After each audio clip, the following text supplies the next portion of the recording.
Just can पाहिलं तरी कळतं अरे एवढं एवढं दूध आहे। जनरली बऱ्याच वेळा काट्यामध्ये डेअरीमध्ये काट्यामध्ये फॉल्ट होतात, म्हणजे पाणी वगैरे गेलं तर ते काटे चुकीचे आकडे दाखवतात।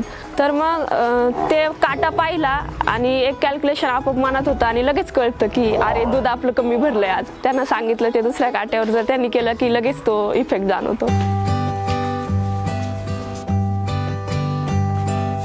अपंग वडील, लहान भावंड आणि घरात दुसरं कोणीही जबाबदार माणूस नाही, यामुळे घरच्या म्हशींची जबाबदारी श्रद्धावर आली। 11वी-12वी पासूनच तिने घरचा दुधाचा व्यवसाय समर्थपणे आपल्या खांद्यांवर पेलला आहे।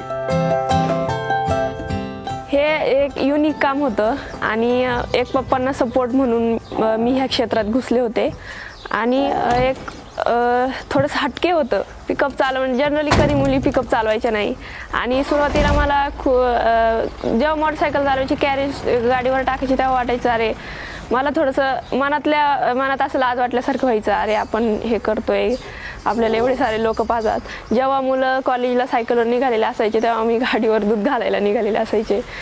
पण नंतर ह्या कामाची एवढी सवय होऊन गेली, बाकीच्या लोकांकडून प्रतिक्रिया ऐकायला भेटल्या की अरे ही मुलगी खूप छान काम करते, तर मग एक मोटिवेशन भेटलं। दुधाच्या व्यवसायातले बारकावे शिकून श्रद्धा आता चांगलीच तरबेज झाली आहे। इतकंच नाही तर तिने आपल्या म्हशींसाठी दुमजली गोठाही उभारला आहे, जो जिल्ह्यातला पहिलाच प्रयोग आहे। यामध्ये मी एवढी रुजून गेली आहे की पप्पांसोबतचे काय अनुभव आहेत। एकदा पप्पा आणि मी एक गुजरातवरून एका माणसाने म्हशी आणल्या म्हणून पाहायला गेलो, तर आम्ही म्हशी पाहिल्या आणि पप्पांनी मला येताना विचारलं तू त्यातली कोणती म्हैस घेतली असती? मी म्हटलं मी ती एक कडीची होती ती घेतली असती, तर पप्पा बोलले मी पण तीच घेतली असती। म्हणजे याच्यातून असं समजलं की आपल्याला पण म्हशीमधलं कळतंय।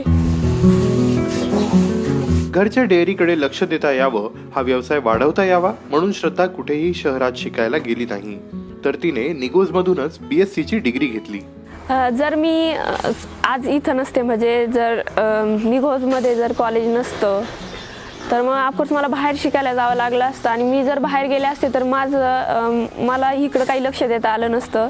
आम्ही त्यांच्यापेक्षा काही कमी नाही, सिटीमधल्या मुलांपेक्षा किंवा मुलींपेक्षा आम्ही कमी नाही हे आम्हाला पहिल्यापासूनच माहिती आहे। आणि इथं असण्याचं म्हणजे इथं राहून खूप साऱ्या गोष्टी शिकायला भेटल्यात। असं नाही की काही लोकांना अजून असं विचार करतात अरे ही बाहेर शिकली, कारण मी तेवढी बाहेर वावरलेली आहे, मला तेवढं बाहेरचं नॉलेज आहे, तर असं कधी वाटत नाही की बाहेरच गेलं पाहिजे शिकायला। इथं राहून मी श्री मुलिका देवी कॉलेजमध्ये शिकत होते, तर खूप साऱ्या गोष्टी म्हणजे सॉफ्ट स्किल असतील, लीडरशिप वगैरे असेल किंवा कम्युनिकेशन स्किल असेल, ह्या खूप साऱ्या गोष्टी मला इथे शिकायला भेटल्यात। मला माहिती नाही मी बाहेर जाऊन ह्या गोष्टी शिकू शकले असते की नाही। 75 म्हशींचा गोठा आणि दररोज 450 लिटर दुधाचं उत्पादन, इथवर हा कुटुंबाचा व्यवसाय पोहोचवण्यात श्रद्धाची मोलाची भूमिका आहे। पण घरच्यांच्या पाठिंब्यानेच हे शक्य झालं, असं ती आवर्जून सांगते। आम्ही सगळ्यांनी मिळून म्हणजे पूर्ण फॅमिलीचा सपोर्ट, म्हणजे सगळ्या फॅमिलीची एक युनिटी म्हणून आम्ही सगळ्यांनी हे काम केलं। त्यातून जो पैसा उभा राहिला त्याच्यातून मग आम्ही हा नवीन गोठा बांधला आणि तेव्हा काम खूप असायचं, तेव्हा सोयी तेवढ्या नव्हत्या, तरी पण आम्ही एवढं ॲडजस्ट करायचो। मी माझं कॉलेज करून, भाऊ शाळा ॲडजस्ट करून आणि वडीलसुद्धा अपंग असून सुद्धा ते दूध वगैरे काढायला मदत करायचे, आई पण मदत करायची। आम्ही सगळे मिळून हे सगळं उभं केलंय।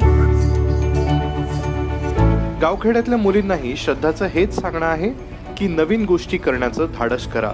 जनरली मी सुद्धा पाहते, मी जर म्हटलं कोणाचं पिकअप शिकवते तर ते घाबरतात, नको गाडीला काय झालं तर, किंवा आपण पडलो तर मोटर बाईक शिकवायची आपण पडलो तर आधीच घाबरतात। आधी घाबरल्या तर मग ते जे शिकायचे ते राहूनच जातं आणि त्या शेवटपर्यंत शिकत नाही। तर अशा मुलींसाठी सांगेन की त्यांनी न घाबरता एक धाडसी प्रवृत्तीने कोणत्या तरी क्षेत्रात उतरा किंवा काहीतरी नवीन शिका आणि एक स्वतःची नवीन ओळख निर्माण करा।